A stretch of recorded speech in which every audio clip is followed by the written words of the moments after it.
And we are back, Daru Strong Podcast. I'm your host, Phil Daru, with Vitor Belfort. Yes, the legend has graced the studio. He's been training here in the gym with Derek Santos, so I decided I needed to get him on the podcast, talk a little bit about the old school days and now the new school of what he has going on in the world of boxing, and then a hybrid sport that I'm not going to say anything about. You got to stay tuned for the podcast interview. But before we do that, let me shout out the sponsors, VivoBarefoot.com. Go check them out. Vivo is the shoes that I've been rocking in my YouTube videos and on my IG. You guys have been asking you questions about what shoes you're wearing. Well, they're Vivos, all right? So check it out. My discount code, DaruStrong. You'll get 10% off your final purchase, VivoBarefoot.com. Now, if you are a coach or you are someone who wants to learn from me and from a good list, I would say a great list of coaches and business entrepreneurs that are building their brand and their business in the world of fitness, you want to check out my conference at the end of the year. It's December 11th and 12th, the first ever Daru Strong Fitness Business Conference going down at the end of the year. Tickets are very, very limited. They're going quick, so make sure you go check it out, DaruStrong.com, to find out more details on how you can get your spot now for that end of the year conference. Now, let's get on to the podcast.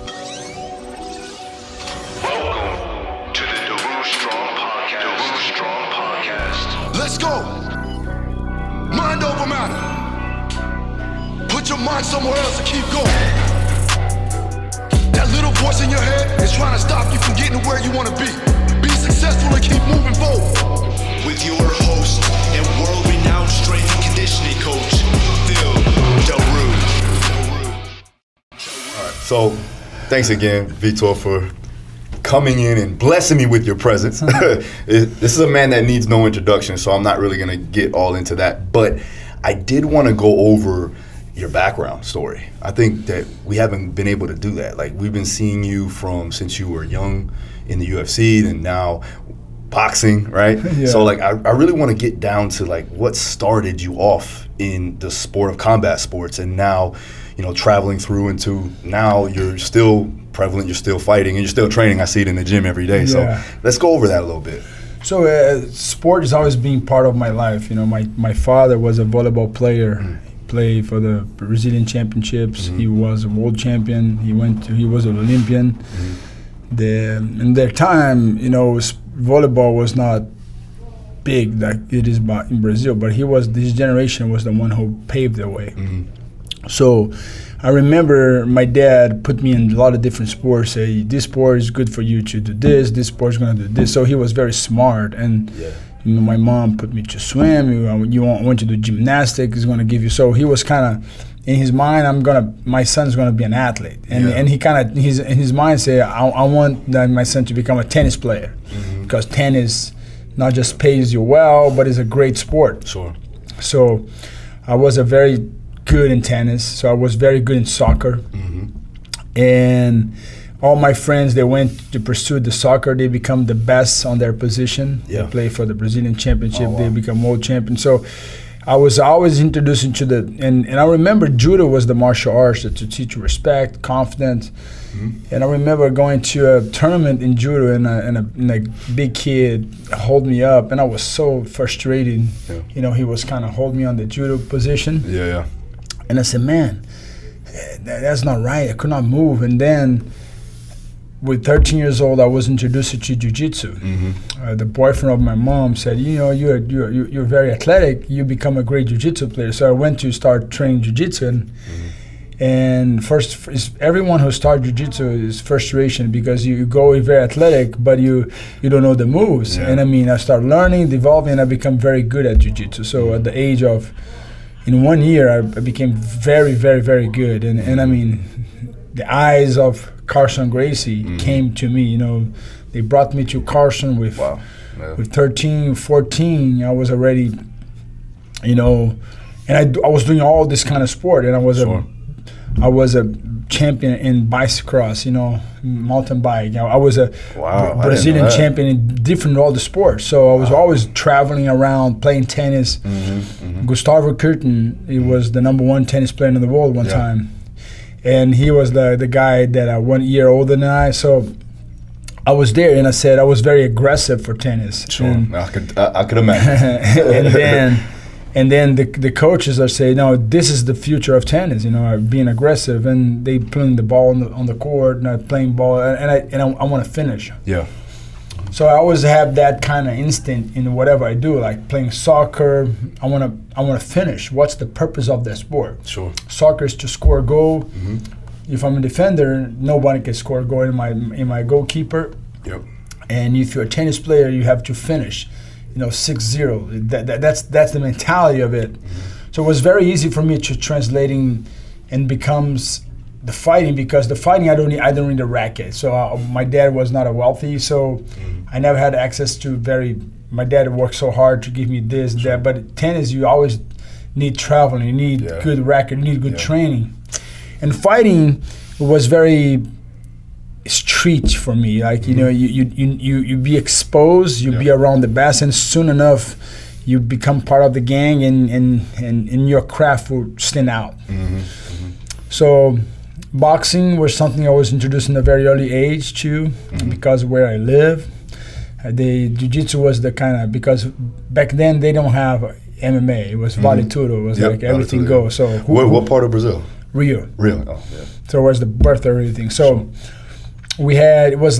everything was separated, scattered. Boxing, kickboxing, Muay Thai. So everyone has to represent your own martial arts. And my friends said, Victor, if you want to be good in vale tudo, you got to learn how to strike. So come to do some boxing with us.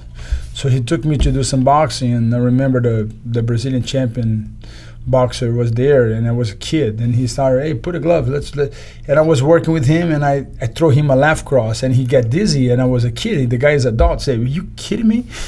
Bring that kid to the gym, please. We need him in the gym, so maybe he can become a good amateur. So I went to the gym, and I start training, and that's what I start training, only boxing, jiu-jitsu. So I stand out in all the trainings that Carson used to do it. Yeah. They used to do it with the open hand, so it was kind of... They're doing that now. They're doing now? Jiu-jitsu, yeah. The open hand striking, yeah, it's pretty crazy. So with the gi? No gi. No gi, jiu-jitsu, open hand striking. Yeah, I think... Man. Yeah, I think it's actually getting up there now, but a lot of the jiu-jitsu practitioners are doing it. They're making more money doing it, but I'll show you some videos. It's pretty wild. Cool. Yeah. Yeah. So that's what we used to do it. So it's called taparia. So, and then I went there. And what does that stand for, though? Taparia is like everything palm. Open palm. So it's like a whip. So, yeah. And that's how I get the attention of Carson. And he said, I want to invest on you. And the whole story short, I came to a trip in Hawaii. I met Lapenda, who was the guy who used to manage Marco Ruas back in the days, and I tried to unite it. Funny, because I tried to unite it, and they call me Creonte. They call me traitor, because I tried to unite people. Of course, yeah. And people criticize me. Like a Bruce Lee, almost. So yeah, I tried to unite Carson with Marco Ruas, and their own Carson students, they kicked Carson out of his own gym, and he has to go back. So it was a big confusion. So I always had a mentality of the future. I always kind of see that I could see the future. Yeah. But people criticize me for that, and I understand it, because when you see something and people don't see it, usually people are gonna criticize you. Yeah. They're gonna throw, and then after you don't get credit. Oh no, it wasn't him. So all the Carson students were stupid. They older. They are in their 20s, their 30s, and I was in my 16 years old. I was 15, 16. So imagine with that vision. Yeah. So they had like a lot of jealousy. But I mean, I was a kid. I just want them to prove that I was able to do it. So unfortunately, Carson could not train Marco Ruas for that tournament, and we stayed. I found another guy to become. We split with Lapenda, and John Peters, the movie producer. I met someone who took me to him. I remember. You were what, 17? I was 16, 17. Yeah. So I met him. I remember Liborio came to that meeting. Liborio was very scared to fight MMA, but he was a great jiu-jitsu practitioner. So, he's one of the best students of Carson. And I was very young, but I always had a vision. So, and the body news, he was in that meeting before that day, so where we literally signed the contract. He opened the gym. That's when Libordo flew with Conan. Conan was like a student of Carson that people didn't support him that much because he never was in Brazil. So it had a lot of politics. Yeah. And I remember that on that day, John Peters asked Carson, say, what do you want? He said, I said, I wanted to open a gym and I want to fight in UFC. So he was almost buying UFC in that time. I'm glad he didn't buy it. I'm glad that Lorenzo did it. Yeah. But it was good. That's why we stay in LA. And 2 years later, I went to fight in Hawaii. My first MMA fight against John Haas. And that was the invitation for me to go to 19 years old, become the youngest champion in UFC. Yeah, so that's how a story was made. But I mean, I always knew it that the sport would be where it's at. I always knew it. Yeah, I want to talk to you about your plans too, if you feel sure. like you want to talk about it. But because we talked about it a little bit, and it's very groundbreaking in my opinion. I think that's something that is going to be similar, if not better, than the original MMA. But we'll talk about that in a little bit. So now we go from that transition. Now, I did want to talk to you about this because we both have sons and you have a family, and I see the same issues with a lot of parents where they try to specify and put their kids in one particular sport and let them only do that sport. And what ends up happening is they bottleneck the athletic ability of that particular individual, of that child.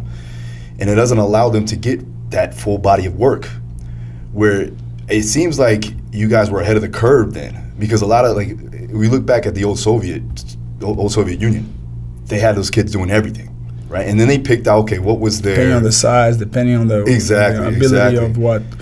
And I try to follow the same world, and for that, what do you think parents need to understand more so with growing a child up and raising them as an athlete? Number one, parents have to be parents. Yep. Parents cannot be friends. Parents cannot be coaches. I like it. First is parent. So right now, Davi, Vitor, and Chiara, my kids they just got nominating a big nomination about Sport Illustrated being what their acquisition of what they got from their standing. So not because they're my kid. Yep. And I mean, and what I like about them is first was being a parent. Yep. And as a parent, I never choose the sport. So I never choose what I wish I could. Yeah. So let them choose and just feed their dream. Mm-hmm. And in my house, we have things that are negotiable and things that are not negotiable. So example, let's say we go to eat together. We have their plate. And I don't like that. That is not like that. You're going to eat that. Mm-hmm. So we teach our kids what to eat, what to see. So it's my obligation as a parent is to teach my kids. I give them the pleasure to choose things, but when we have on the table, we have rice, we have vegetables. Oh, I don't like that vegetable. No, you're going to eat that vegetable because it's good for you. So. Yeah. And of course, we have a balance over there. I'm not gonna push them in the throat, Like my daughter doesn't eat fish, Okay, we respect that. And if my kids are allergic, we respect that. But I mean, I don't like that. I never tried that. And I mean, gotta give it a chance. So we start teaching kids and how to like vegetables. Oh, I don't like that. Okay, if I try like that, you like? Oh, I like. So being a parent first. Second of all, understanding that there is a mentorship in being a parent. So I have to be a parent first, build my friendship with my kids second. But they have to respect me. So they talk to me in a way they cannot talk to me in the way they talk to theirs. So it's all about respect. So they're not their peers. Like but even with their peers, I say you don't talk to your friends like that. So I believe kids now they're being, the world isn't. The problem is not because of the kids; it's the parents of the kids. So they have a lacking of fatherhood and mothers of putting boundaries. And I call the boundaries just Like today, my son is 16. He can drive. So, but I don't let him drive because he doesn't have the experience to do this. So I drive with him. I teach him on the curb. We say, hey, you see this? This is danger. You cannot. So it's a lot of little things. And I mean, success in sport is not doing a lot. It's doing a lot. Mm-hmm. It's not a lot little. So I don't do a lot a little. I do a little a lot. So a lot of little things every day. And I mean, I let my kids try everything. They try. I spend money in baseball. I spend money in this. So it's so much, but it's okay. Yeah. And they choose. I don't like. Okay, I respect. But if they commit to a season in baseball, we're gonna go all the way to the season of baseball end, and then we can. So, but now, fortunately, all my kids they choose their sports, and even though now I still encourage them to say, let's do track. Mm-hmm. And I mean, if I encourage parents to do it, say you always put your kids in different sports, but I think every kid should do track. Mm-hmm. And I mean, why? Because they will learn all the mechanics of running and power from the glute and things. So I'm in favor to, golf. If you're a golfer, go for the track. The track will help. The track can help you in any things. And I mean, so it's a lot of things. But I mean, you let the kid be kid, but give them a sense of goal and say, okay, let's achieve that goal together, and parent them in their way. Yeah, I think that's very important to not live vicariously through your kid. I think a lot of parents do that, and they're trying to push them. How many kids you see you have all the time? My God, and they don't like what they So I feel sad to see the kid. He's just not enjoying, and I mean. So it's first thing that I said to my kids, are you having fun? Mm-hmm, mm-hmm. That's why Tom Brady is so successful, because he's still a kid. And so Lamar Jackson, you see his last game. The reason Lamar Jackson is so successful, because he's played like a kid. Yeah. He's still in high school, but he's in the NFL getting paid. Yeah. And I mean, you got to understand, everything you do. So I have my one of my mantras is JJPPRR. Mm-hmm. Is joy on the journey, peace on the process, and righteousness in relationship. Oh, writing that down. So it's very important to have whatever you do in life. Yep. You got to have joy. I like that. You have to have peace, and you have to be righteousness in what you do. So are you picking up the trash? Okay, I have peace, I have joy, and I'm righteous. I'm doing the right thing. Mm-hmm. I'm putting the trash in the right place. So everything you do, if you do these three things, and that helps you a lot. Mm-hmm. Was there any time in your life that you felt like you were stuck doing something that you didn't want to do? Yeah, many times. Yeah. How did you get over that? I just was vocal. I was very, I don't like that. You want to be a tennis player. I don't want to be a tennis player. Dad, I don't want to play soccer anymore. Mm-hmm. It's time for me. I want to be a fighter. Mom, I want to be a fighter. And imagine convincing my dad, middle class, convincing my dad was 16 years old in 1995 to drop me from 8th grade, send me to America. Wow. Yeah, that's just imagine, you're a parent right now. So I give so much respect for my parents, and they feed my dream. Yeah. They believe on me. They never give up. They did what they could. Mm-hmm. And I mean, I'm very blessed to have my dad and my mom let me go. They signed a letter and let me go. Yeah, we wouldn't have you here to this day. I would say it wouldn't be so much going on. Oh, my God. I mean, honestly, the UFC probably wouldn't be where they're at without you. So, huge amount of respect to you, man. And a huge amount of respect to your parents for letting you come over. All right, so let's go back into the storyline. So now we're 19. You had first UFC fight, correct? Yeah, first fight. Now, what's after that? Because I know that started to that was a skyrocket, right? And then I went to fight Tank Abbott, and then from Tank Abbott, I think I had my first loss against Randy Couture. It was my biggest lesson. Mm-hmm. I was totally out of shape. I thought I was the unbeatable. So arrogant. The king of the jungle. I think be big, be strong. You become unbeatable, and I teach my kids to have the $1 million questions. They have to ask all the mentors, the coaches, what do you know now that you wish you know then? Yep. And that's the $1 million question, is make us realize that being critical, what I'm doing now is good. Yeah. It's can I lift weight differently? How if I put the loads, I want to be big, but my muscle will become pliable. I will be able to generate force from the ground up doing that. So I wish I knew that the more important for athletes is to go muscles than the show muscles. Yeah. So it's a lot of things that goes in the life of an athlete that people don't understand. So, and I'm glad that I have 3 kids, and it's hard because sometimes they listen, sometimes they don't listen. Yeah. But I mean, I'm there. You know, the good thing I say, you guys know that I'm gonna be here. It doesn't matter what. I'm your parent. So, but I'm saying it's if you want to be there, you're gonna have to do things now. So if you want to be in NFL, you have to have an NFL. So I had the conversation with my son yesterday. I said, listen, he said, Dad, I need to do homework, homeschool. I said, why? He said, you're not doing homeschool. And I was sincere. I was just kind of pointing with him, and I said, show me a good quarterback in the NFL that did homeschool. And he said, Tim Tebow. And I said, he's not in the NFL. He's not. but he's a millionaire. I said, so you want to be, I said, you want to become a millionaire? You want to become wealthy and famous? Okay, so you don't need to do a lot of things. You can just become a YouTuber and do whatever. So and I say, what do you want? I need to know what you want. And I say, what about Steve Young? And my son, Steve Young? He made more money when he retired from NFL as a lawyer, as a businessman, because he had a degree. So I say, listen, son, I had to drop from 8th grade, and I wish I went to education today. I had a degree in business in Harvard. I went to study some business, some courses in Stanford, but they have to pay from my own pocket because I love to learn. So I got the business education from athletes that they have in Harvard. I did that. I went there. So.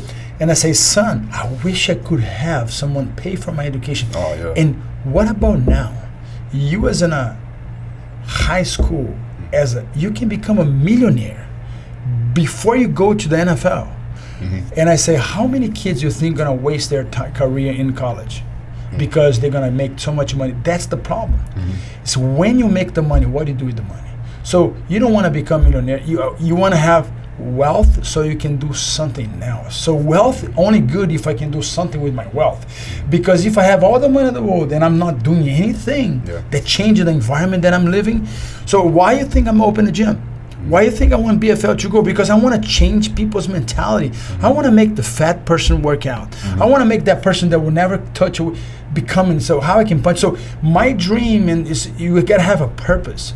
So I spent a whole conversation with him just to explain him becoming a student athlete is better than becoming an athlete. And he said, Dad, you're right. I say, what about if for some reason has something happened, NFL is not there, NFL finished tomorrow, what are you going to do? So you can never depend on something. So you have to have the freedom to have the ability. So today you can put him in any business. Maybe I not have the degree, but you say, Victor, you're gonna work for me. You're gonna show me. I have the same grit that I had in the fighting. I can apply into business. So sport with education is great. And I know kids today have an opinion. They don't like the way the school is. Why 7 hours? I wish we can kind of change because it's everything changed, but education, you don't need to stay 7 hours to learn. So I wish we can go there and teach our lives to these kids to learn skills. But I cannot change the education, but I can only control what I can control. So that's one of my mantras too. So I said, David, focus on what you can control, Go get your education, go play for the best university, get your degree, go to the NFL. When you retire, you're gonna become a great businessman. And that's his dream. So I say, okay, so let's move forward. And I do the same thing with my daughter, Victoria and Kiara. So I try to feed their dreams, but go choose your profession. Go choose what you want to do it. I do believe that you need to have a multitude of skill sets, but I also believe that you should fully engulf yourself in the talent that God has given you so that you are truly living through that purpose. Now, whatever happens after that is God's will, whatever happens there, but as long as you're putting yourself in the right position by putting in effort and working through your talent and those skills going to apply over time, you will be in a better place. So 100%. And also, if you guys haven't checked out Vitor's son, what's your son's full name? David Belfort. Check him out, man. Yeah. The kid's gonna be the next star. He's a high school star now. Yeah, we have David Belfort, Vitor Belfort, and Chiara Belfort. Yeah. Chiara is the #1 gymnast in the East Coast. The whole family, man. Yeah, so Vitor is one of the best outside hitter in the whole country. That's crazy. And David is #1 quarterback in the nation. But I said, guys, in the house is a competition. Who eats more? I wish they can. Who cleans more? But they don't have that competition yet. So I'm trying to expand the competition in the home. Do they compete a lot? A lot, but it's nothing with like the chores. I wish they said. Of course, yeah. So I'm gonna start applying that. I can clean the most dishes. Yeah, I can clean them faster. That's the laziest. Yeah. Oh, it's your dishes. Yeah. There's no competition there. All right, so now. So we went through a stint of the UFC, and then you did some other things in other promotions, such as what was the most challenging time of your life that you had to get over? Like there was a time I know probably in your 20s, 30s. I had a lot. So I learned to reinvent myself like nobody else in this world. So I encourage people to say you're never done. Mm-hmm. Never put a limit in yourself. I believe now neuroscience is studying the mind like nobody else, studying the neuroplasticity of the brain. So it's so much. Now we see so much healing process. I do a lot of oxygen treatment with my brain with this machine that I have in my house. I believe if you take that oxygen, if you learn how to play with the oxygen in your brain, especially in your brain, you can literally cure CTE. I'm a big believer that especially a lot of football athletes are dealing with this CTE. Fighters are becoming aggressive. I see a lot of now becomes a very normal issue like domestic violence. And the reason, we have because of the social media, but domestic violence always exists. Mm-hmm. And I always tell my kids, you never talk to a woman. Mm-hmm. You always respect a woman. Mm-hmm. So it's more like it's okay. It's almost like you have to stay the standards. And I know relationship can be hard. Me and my wife, I don't judge nobody else, but I always tell, before you act, you just give yourself a break. Mm-hmm. Like before you go off, just so the problem. I know it's a lot. They have a lot of hitings, a lot of things, and it's a lot of issue. I deal with anger too. I understand the fact because you have to turn on, turn off.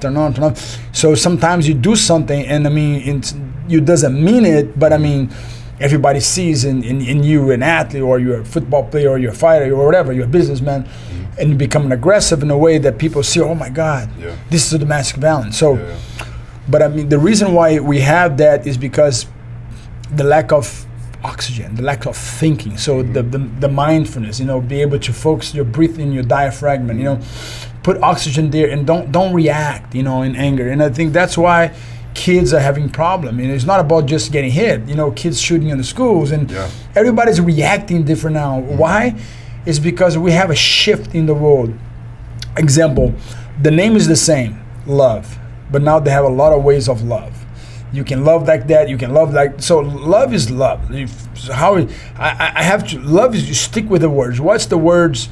Respect. Respect is respect. You don't have different ways of respect. Respect is respect. That's his choice. I'm gonna respect his choice, even if I don't like it. So, the problem is like now we're giving too much options. You can choose what you want to be, kid. You're a kid. You don't choose. You don't give choice. I don't give choices to my girl. Hey, you want to go to school? No. Okay, stay home. No, it's not a choice. I gotta teach some things. Some things you have to do it. So you gotta love the grind. So that's the process. I think it's important to understand that I have to reinventing myself on that process, and was like very challenging with the injuries. With people say you're done, you're never gonna come back. So I thought it was done, and then I said, wow, there has still oxygen there. So it's always an oxygen. So that's called the faith. Faith is like you believe in things that you never seen, and you trust they're gonna happen. That's called faith. So how you develop faith is just like you develop your muscles. You work out. So how you work out is like you have to use the mental gym. You gotta create a mental gym. And I hope one day I come with my course with all things. But I create many ways to overcome challenges. And I have my mental gym every day. So I go to the gym in my mind. Sometimes, Victor, you're talking by yourself? I say, yes, I was just in the gym. So I was just reinforcing the things I have to do. So sometimes I get myself talking to myself by myself. Why? Because I'm just not letting my emotion take control. And the more you let your emotion take control, the more bad things. You're going to eat bad. You're not going to sleep. You're going to be fearful. Yeah. And you're going to be resentful. So I just tell myself, you know, hey, shake it off. Today's going to be a great day. Even if I have a bad day, you know, I claim a good day. No, definitely. I think stress is a major killer. I think that it's like the silent killer in a lot of people. Not just the stress. What about the speed mind? People that have speed mind. Oh, they're all over the place. Yeah. So ADD is prevalent, man. ADHD, whatever you want to call it, even if it is a thing. I think it's just people just don't have the ability to concentrate, and that's due to tech in some ways, but. And has the problem because now they come with legal drugs, illegal drugs, making a drug legal for this treatment. And I tell right away, you have ADD, go get yourself a gym, a workout, get you a bag. Forget about this weed stuff. Go get sweat, man. Forget about all these drugs. Don't put drugs in your mind, because if you start alternating your mind with something else outside, I call the external. And you in fitness, you know more than me. What I learned, you know, this thing, the shocks. People, oh man, I don't work out. Just put that vest and shock, and I'm going to the gym and say, are you stupid? Because you're doing external thing to your brain. Your brain recognizes something external. When you need that fire, that ligament needs something. You're not gonna be there, because everything your brain knows is something that you don't need to put work. So I say, when someone say you're gonna make money, you don't need to work, this is from the devil. When someone tell you you're gonna make money without have to work, if it's not a lotto or whatever, it's from the devil. Because God said to Adam, now you're gonna have to dig the ground. So that's, if you don't work, it's not from God. So that's what I tell. That's why the problem, a lot of people, they earn, you know, wealth from their parents, they end up broke because they never earn. So they don't know the value of that wealth. Work ethic, effort, intent on what you're doing, that's a big thing for everyone that's trying to be successful. But obviously you put in the work, and you know, so at this point, since you've had that success, you went from, you know, losing it, bringing it back, now we're at a point where you're still doing it at a high level. You just had a fight with Evander Holyfield. It was a good boxing fight. right? It's something that we would probably see back in the day when you were in high school, maybe. So what's going on now? What we think? So Triller is literally putting some great. They are the beginning of all that. They are the guy who's literally took off. And I remember I was a very vocal of when the COVID hit. I'm trying to do a fight with Tyson so we can entertain people, just training. And then Tyson came up with Triller. They did Tyson versus this, and then Roy Jones, and then that thing started growing. And I mean, and start popping out. You know, YouTubers become boxers, and I mean. Boxing is such a unique sport because anyone can box. MMA, not everyone can do MMA. First of all, people say, I'm doing jiu-jitsu. Say, get ready, man. Get ready. Get your surgeon right away. Get your surgeon ready, because you're going to have to go to surgery if you do jiu-jitsu. You're right. I know all about that. So, and I tell people, say, if you want to fall in love with your martial arts, find boxing. Because boxing, you'll be able to box, even you'll be able to, you don't need to spar. You can literally become a fighter without even taking a hit. I'm a very favor of boxing and kickboxing as well. But you don't need to get hit to become that kind of fighter. Versus jiu-jitsu, you need to become, you become addicted to that thing, you know. But that thing is a lot of thing with your joints. So I discovered that through my thing, joints, when you waste your joints, you cannot get them back. But boxing, let's say you get cut, you get stitch, you go back. If you break your hand, you get healed again, go back. So boxing is it's more control. It's a sport. It's more finesse. You know, it's not too aggressive. It's aggressive, but not too aggressive. So everyone can do it. It's even good for Alzheimer's. You know, people don't know, but boxing is very good for people that have Alzheimer's too. Because Alzheimer's, as soon as you have it, you can stop the growth of Alzheimer's, but you can never reverse. They don't, so they cannot reverse Alzheimer's. That's been studied, spending millions, but you can stop Alzheimer's to progress. And we're talking training boxing. Yeah, training boxing. So because the way you're thinking, you exercise your brain. Critical thinking is just, definitely. And I mean, I evolve with BFL. I evolve a lot of things different. You know, I tell people all the time, switches your stance. You know, get your brain working in different patterns. You know, so it's just like anything else. You do left, you go right. You know, so it's the whole other subject. But I mean, and that's what it is. And right now, I'm a big believer. If we can put the 3 biggest pay-per-view is WWE, UFC, and boxing. How you can combine these 3 in one. So let's say the biggest higher pay-per-view in WWE was 2 million buyers. And the MMA was 1 point something or 2, whatever. 1.5. 1.5. And then in boxing was like 4 million or whatever. So imagine if you put 4, 5, 6, 7, 8. You have 8 million pay-per-view buys in one sport. How you can combine both wrestling, MMA, and boxing. When you put guys that can box and they can grab each other, they'll be able to grab and punch. You know, that is not like Mayweather stuff. That is not like that referee stopping the fight. That's what makes boxing boring. So you have to make it entertaining where a wrestler can come in, you know, a boxer can come in, you know. Now you even the ground and you see who's the best fighter. Call it the willpower, because at the end of the day, let's say you go have dinner with your wife and you live in the restaurant. Someone stick the hand in her butt. You're not gonna ask the guy how much he weighs. You know, you're gonna get you're gonna get an altercation right there. You know, because he's not supposed to do something. So it doesn't matter if you're big, you're tall. So and there's such a thing with that. This weight, there's a lot of politics in fight. It becomes so political. And the world is so political. So entertaining, when you take the politics away, make it entertaining, but making a sport, people love it because they're tired of the politics. That's why they look entertaining. Why football is so good? Because there is no politics. And when the Buccaneers tonight is gonna play with Eagles, there is no politics. The best quarterback, the best defense, the best. So they're gonna win. That's why we love sports. So I feel like in fighting, there's a lot of politics, and the more you take it out and we even the ground, that's the future of combat sport. So you showed me these gloves too as well. Now, can you explain a little bit of the, do you have them with you? You don't have them with No, you? I don't have here with So me. like they're basically, you can It's use a your boxing thumb. glove you can use, so you can grab. So the idea is of grabbing. So the idea is you can grab, you can call the hand combat. So what's hand combat? So if you learn self-defense, I always tell people, don't learn jiu-jitsu. Jiu-jitsu is not good for self-defense. Learn the combat self-defense where you literally can fight and hit and go. Because you don't want a woman to be able to grab with a man. Even if she knows technique, you know, the man is always going to willpower. And if you hit your head in the curve, that's it. So we call the hand combat. So boxing, you don't have hand combat. In fighting, you have a lot of hand combat, you know, the wrestling. So you cannot throw the guy on the floor, but you'll be able to grab, grab. And when someone grab you, get a grip of you, you have to fight to get out. By the time you're fighting to get out, you get cracked.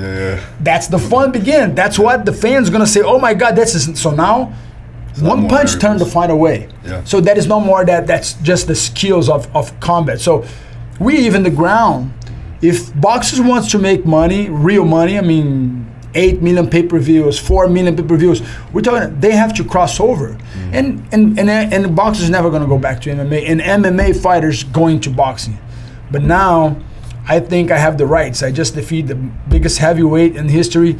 I have the right to say, okay, I'm willing to do something, and I hope soon we can find a boxer that's willing to accept that challenge, and literally, we go to toe-to-toe, and hopefully soon. Who do you have in mind, you think? I don't know. We have some names, you know, and we my agent is just, they're talking, and I hope, but we want big names. You want big prospect. We want like to really be a crossover where it can be a challenge, you know. How much do you weigh right now? 202.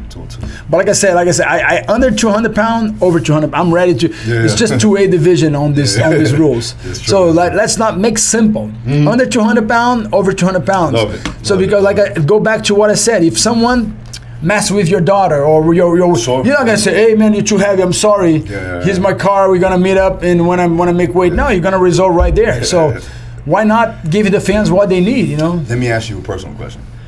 What weight would you feel like you are the most optimal at fighting? Between 200 pound, 195, and 210. And that could be anybody. You fighting 300-pounder. I'll fight anybody. Nice. I'll fight any man. Yeah. I'm not scared of size. The king of the jungle is the lion. Not because he's the biggest, the fastest, the stronger. It's because he's the most courageous animal. So sure. I developed my courage when I discovered that I had a lot of fear.